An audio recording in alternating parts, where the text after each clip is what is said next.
Roots of the Science podcast with your girl, Anne with an E.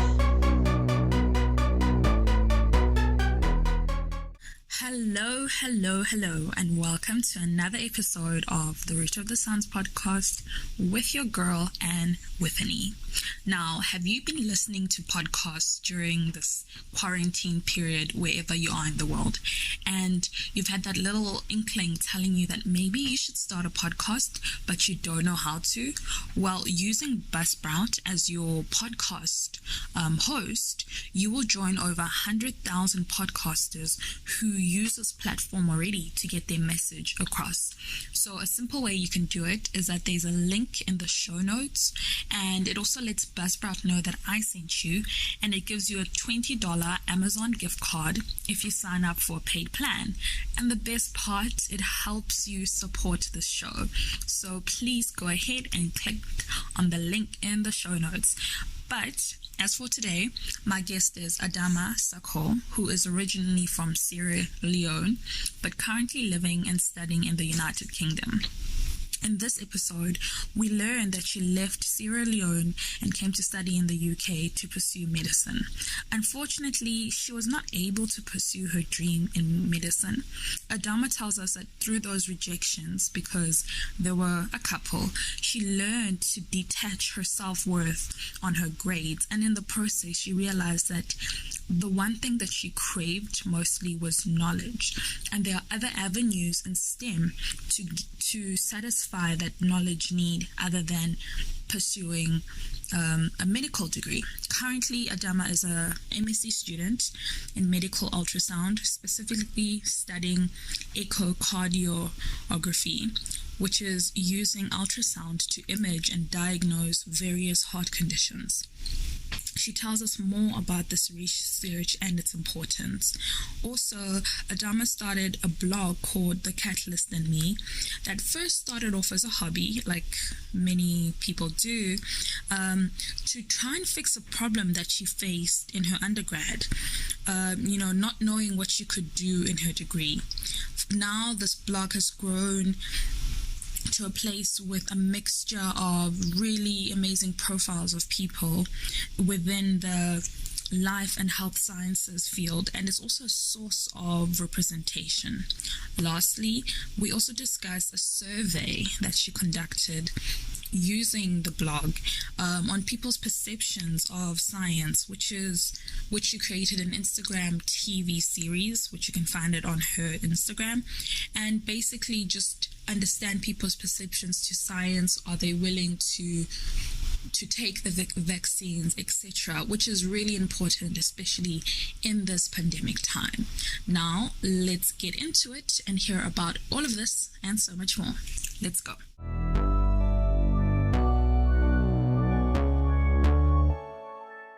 Hi, Adama. Welcome to the show. Hi. Thanks for having me.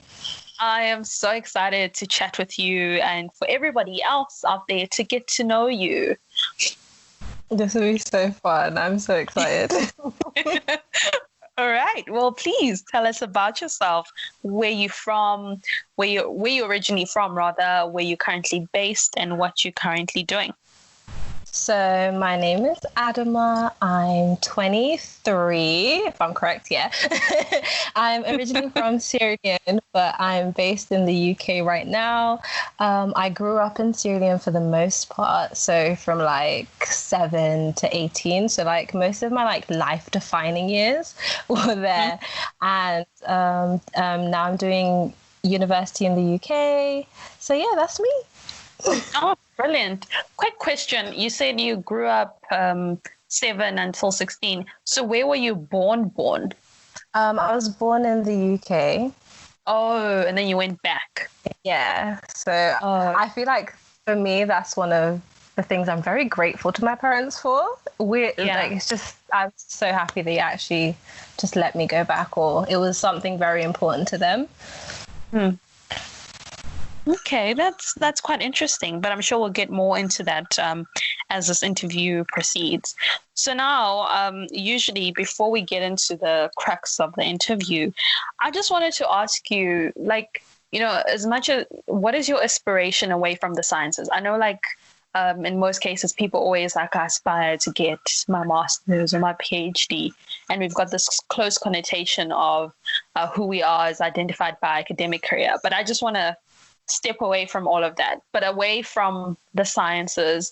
Like, what is one of your dreams? Like, for me, rather, let me just give you an example. It's, I have this huge dream aspiration that I'm going to own, like, my house. I'm going to have this kitchen that is just going to be amazing, and it's going to be open plan. Like, it's so vivid. I love it. Like, it's so vivid. So I just wanted to ask you, I think it's quite interesting just to see, like, what is your non-academic dream? My non-academic dream, I'm branding myself as a rich aunt. So I want to be that aunt that gives your kids like a £50 note because they want to go buy sweets. That's my non-science aspiration, just to be happy and comfortable, and just I'm trying to think of like a celebrity that embodies my rich aunt vibes, but can't think of one right now. But rich aunt is who I want to be outside science, because all my friends, I'm like, once you have kids, I'm going to be that aunt that does their hair, plays around with their stuff, and is just there like giving them stuff. That's me, the rich aunt. I love it. I can already see the vibe with the glasses and the fur and the champagne, like, everything. Where were you? I was just on my yacht on my island for the weekend. Do you want to come? But yeah. Oh man, this is fantastic. You know, I definitely see it happening, you know. So before you get there, back to the science, let's just reel that all the way back in. I just wanted to ask you, what are some of the influences that actually got you into the field of STEM? I know you briefly touched on the fact that your growing up years, rather your most fundamental years, you were in Sierra Leone. But were there specific people? Like, what is the root of your science? The root of my science, I think, I wish it was like really interesting, like really snappy, but I was just like good at science. So I just gravitated towards it. It was like they were the subjects I did well in, and I was like, okay, this is cool. And then I think I heavily regret saying this when I was little, but I think around 10, I told my dad or my mom I want to be a doctor. And since then, I feel like they were so happy their little girl wants to be a doctor, so they latched onto that. And since I said it and I was doing well in the sciences, they're like, yeah, you're going to be a doctor, come on. And so I had that idea for a very, very long time. So I love science. And then the end goal was I'm going to pursue medicine. And that was it for me.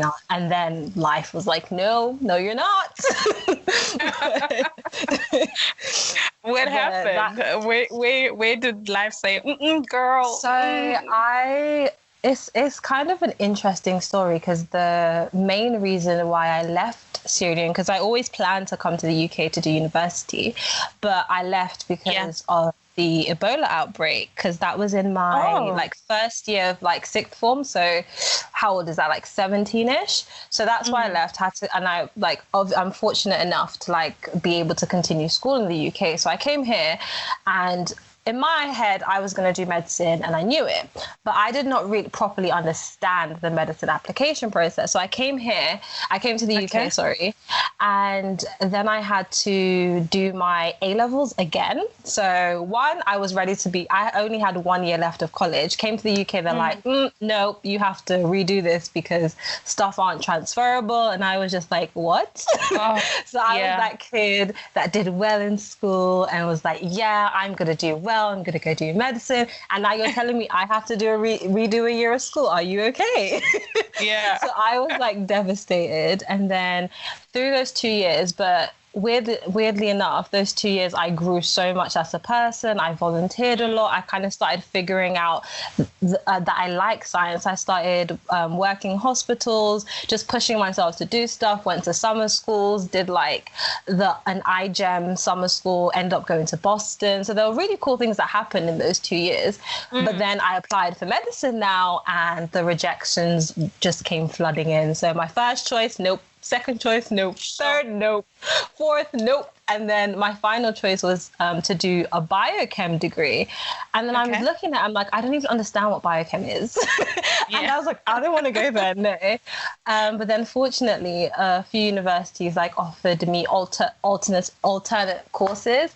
And that's how I found my course. I had no idea what it was. I was like, okay, you guys say I can do it, I'll do it. And I quickly did a little Google and just accepted the university that I liked the most. And and then that led to me enjoying the sciences and realizing medicine might not be for me, because I just liked I realized I crave knowledge and not I just craved knowledge. So understanding that I craved knowledge more than anything else was like, okay, this is interesting. Maybe you don't have to be a doctor, because I just thought doctors know everything. I want to be that person. Yeah. But now I'm like, there's so many different ways you can actually learn the stuff you want to learn. Definitely. And I think you and so many probably fell into that trap, because that's all we were all exposed to. That when you think of somebody smart, you think doctor, but you didn't even know, like you said, like you didn't even know what biochemistry actually is. So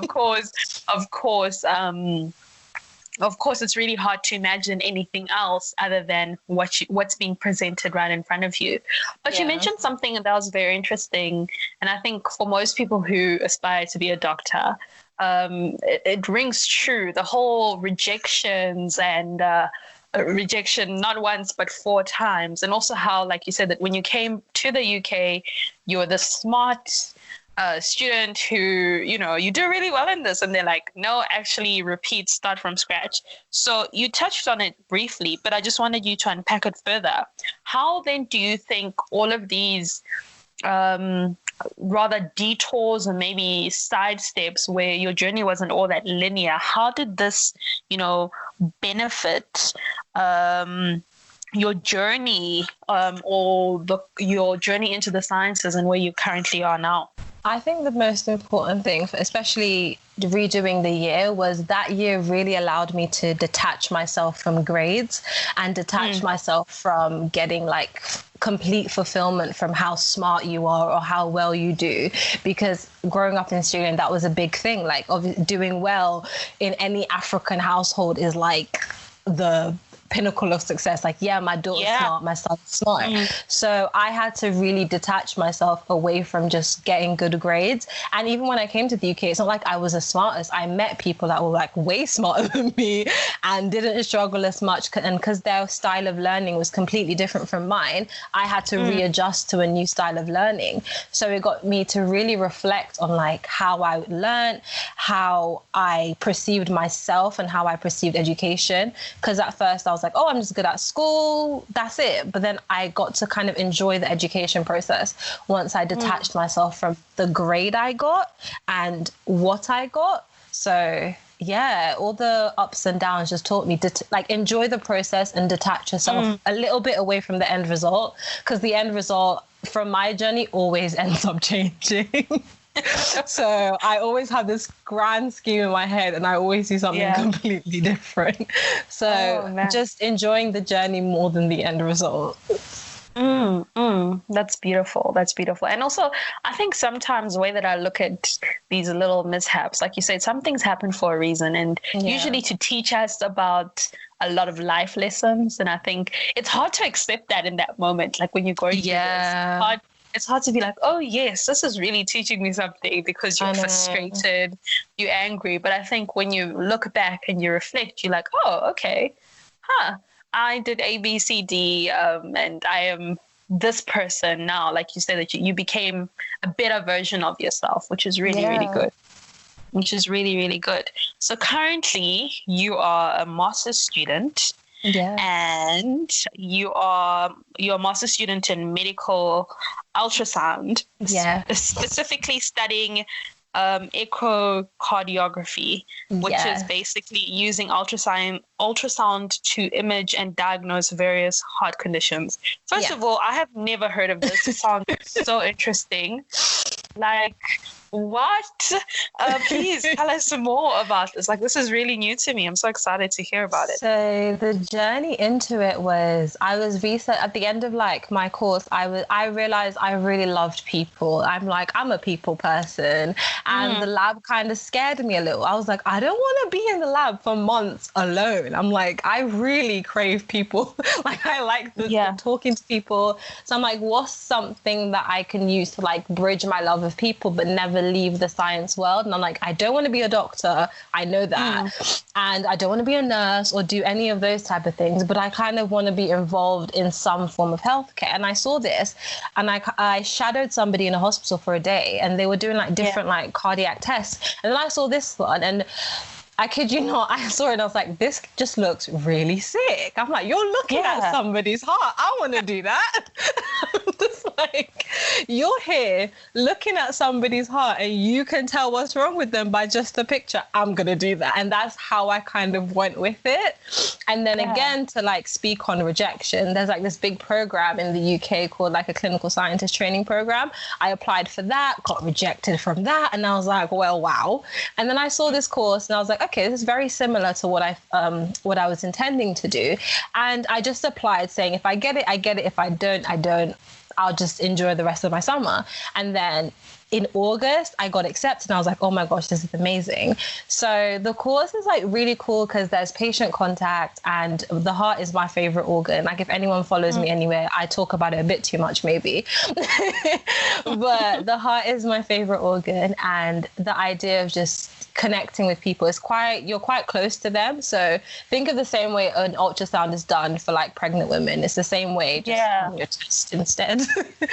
And just learning the heart in detail, because I never got to I only learned the molecular side of it. So I never got to learn like structural detail of the heart. It wasn't like a priority for my course.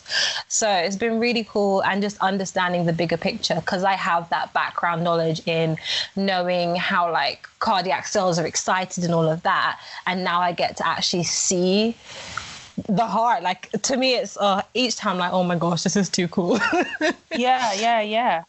And it's used, and it's like a very cheap way of diagnosing diseases. It's not the gold standard for all methods of heart diseases, but it's a very quick and convenient way.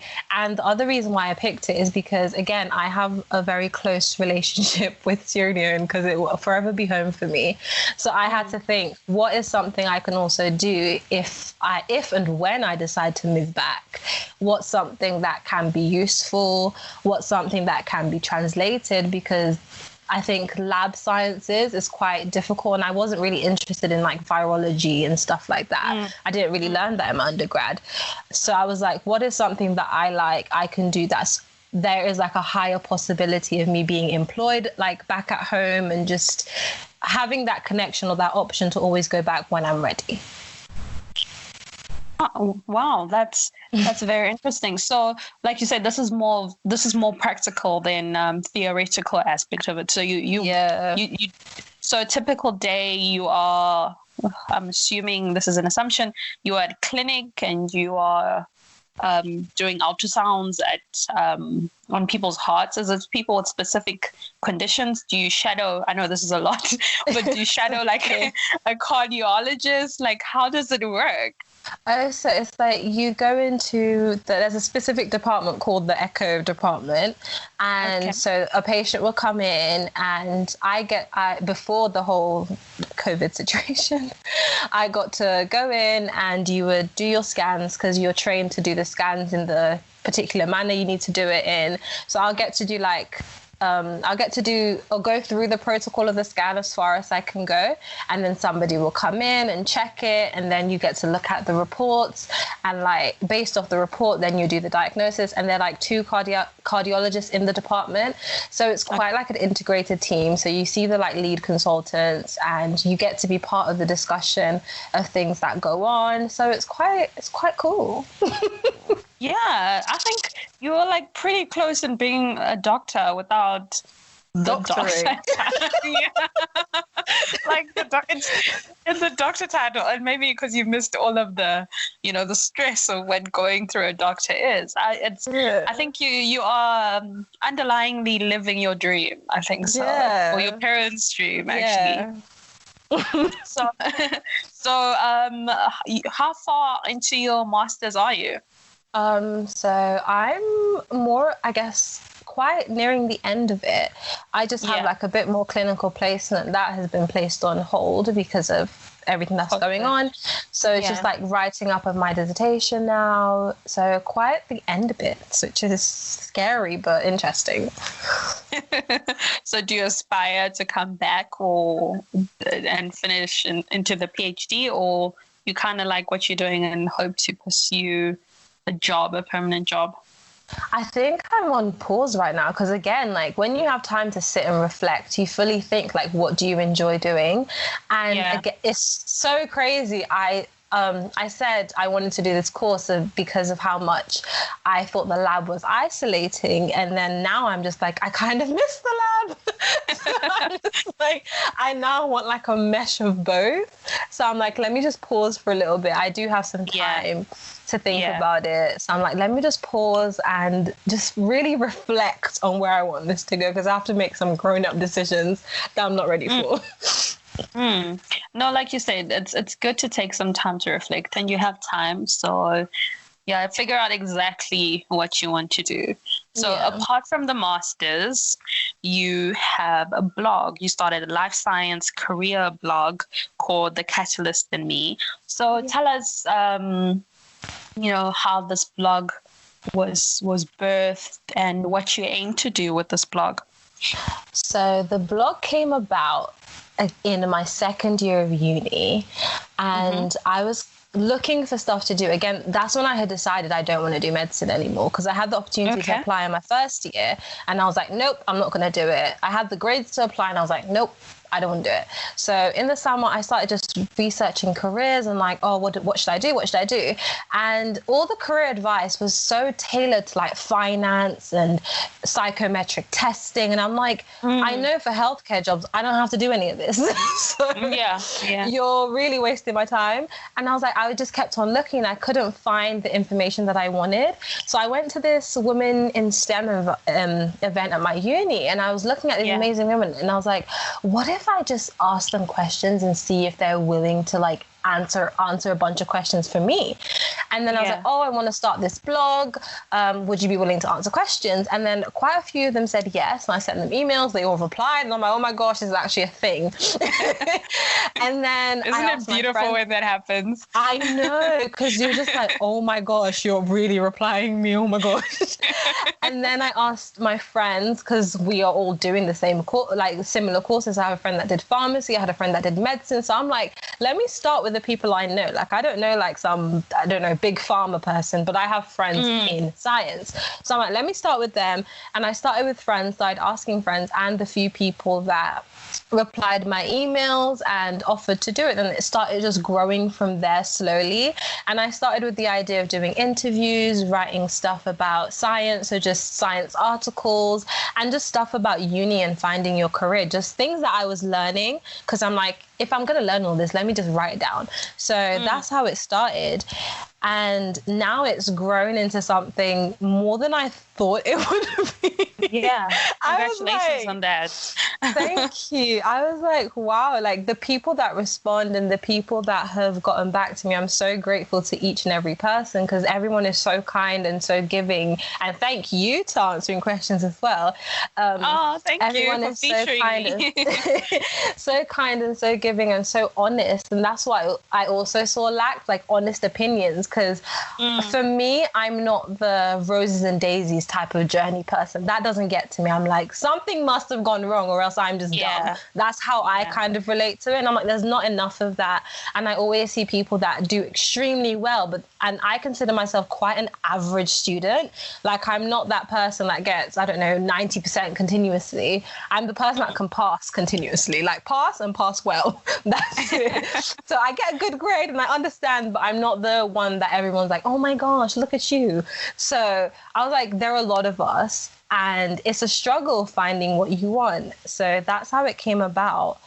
And it's, growing into just, I want to see where it goes. It's quite cool. And every time I want to like stop, or I don't think I should continue, somebody messages out of the blue or somebody replies, and I'm like, I have to continue now because this one person has like read something.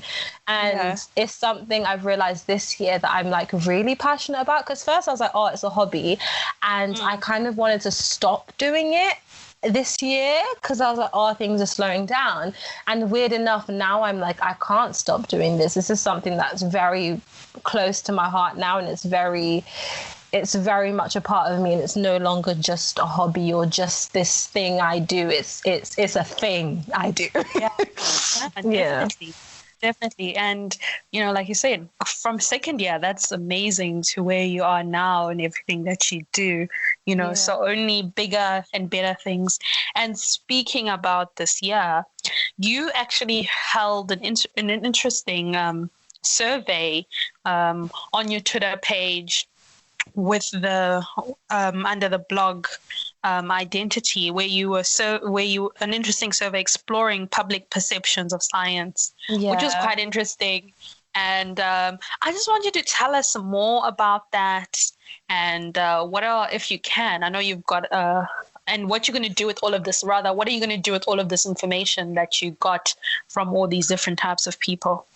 So I set out, for people that might not be aware, I set out the just putting out a survey out there to my immediate circle. And because I was like, if you want to cause change or if you want to start a conversation, it has to be within people you know. And as much as I wouldn't say I have like the biggest following in the world, I'm just like, it is still important, because I think people shy away from talking about what they want to talk about because they don't think enough people will listen. So I'm like, I'm going to put this out there with the aim of like 50 people. I'm like, if 50 people answer and 50 people are engaged and 50 people, like, which is enough to fill up a room, are engaged enough to actually make an informed decision, I've done my job and I'll feel content. So I put it out and I'm like, oh, it's getting past 50. I'm like, oh, okay. And I just put it out and I'm asking my friends, and I didn't push it like everywhere or DM people to share it, because I'm like, I want people that genuinely care or genuinely will end up reading it to actually vote, because from that, at least a good conversation would be had. I don't just want it out there for the numbers. I wanted the people that really wanted to know a bit more and saw it, and I was like, oh yeah, this is something kind of interesting to respond. And crazily, 149 people responded, and I'm like, this is amazing. What? I'm happy. That's over the moon. I was like, this is crazy. I don't even know 150 people. But and then the responses, again, like, human beings are so special. Like, the responses were so honest and so open. And I jokingly played with the idea of like, okay, I'm going to do it as a video series, like as a joke. And then I'm like, okay, enough people have responded. And I realized more people respond to video and audio than they do to written work. So I'm like, because I really want a conversation and people to really listen, I should actually put myself out there, which scares me. But I was like, let me actually put myself out there. So I recorded all the videos into a video series based off of the rough questions I asked. So I generally wanted to explore if people have changed their ideas about science or scientists due to what's been happening. Will people take the vaccine? Then I asked, and then again, what came up a lot was the wrongdoings of science. So I explored a little into the wrongdoings of science and stuff that I wasn't taught, and just went into that, because if people are going to make an informed decision about taking a vaccine, I don't want to act as if science is not guilty of doing the wrong thing. And I wanted it to be very honest and very open. As much as I advocate for taking vaccines, I don't want people to think they're wrong for kind of being hesitant or not trusting the system.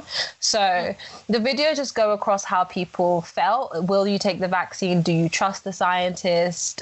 Do you understand how the vaccines are developed? And at the end of the series, I just want like people to, I guess, engage or have the conversation or take something from it. And then I'll put it in like a cute little web page so people can access it whenever they want throughout the year. And the videos will be there, and hopefully blog posts explaining some wrongdoings of science, or just explaining things that people should be aware of, especially also when taking in information, because I didn't expect to start a full-on thread of COVID information. I just randomly was like, oh, I'm going to read. Let me just like keep my reading together. And then as I'm doing the reading and taking in all this information, it's just so much for me as a science student. I'm like, for the average person, nobody cares. And this is way too much. So those are all things I wanted to address, and how people just took, like, I just thought it was all confusing. So I just wanted to know how people took it all in and how everyone feels. And yeah, so hopefully there'll be a webpage at the end of it, and the videos will be coming out. Yeah.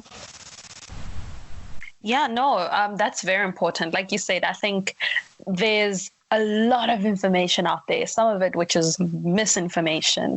And I think sometimes, like you said, as scientists, people can be guilty in the way that we put all of this information out there to inform people, but sometimes you don't realize that not everybody is able to understand it in the manner that you as a scientist are trying to communicate it. So doing, I think, the work as a science communicator like yourself is so important. And also just figuring out, like, okay, fine, you want to do this type of, I think the survey is also very interesting. Like, how do people really think about vaccines? Why do they not trust scientists? You know, getting that information is so important, instead of saying, okay, this is what we're going to do, but do you think people are actually going to take this vaccine? You know, there's a lot of things, like like recently, I think if you saw, they were saying that Russia has finished their first trial of and when you hear news like that, you're thinking, oh my gosh, there's about to be a vaccine ready. But then I clicked on the article, and I'm like, they haven't even gone into phase 1. Yeah. I was like, what is this? Because people now are excited. And interestingly, just on that whole perception, somebody who's not in science, a friend of mine, was like, but do we really trust Russia? You know, because there's so much negativity around Russia. Let's say hypothetically Russia did get this right, and, you know, it isn't the final trials, but because of this perception that people might have, and how the media has painted Russia as this like enemy of the world, like now people are going to be like, this vaccine's coming from where? Do we really trust Putin? Do we really trust? So I think these are the type of conversations which are so important for people, for I think also people, hopefully the people in these big organizations look at some of the work that the people on the ground are doing, and they're like, maybe let's actually do a survey and actually find out what people think of this. Like, it's funny. After we make this, are people going to take it? It's so obvious, but I think sometimes it gets missed. It's like, how did you miss that? And I think it's that whole thing that the non-communication with the science communicators, like people like yourself who are doing this sort of work and are seeing the troubles in all of these spheres. So speaking of your videos, where can people watch them, etc.?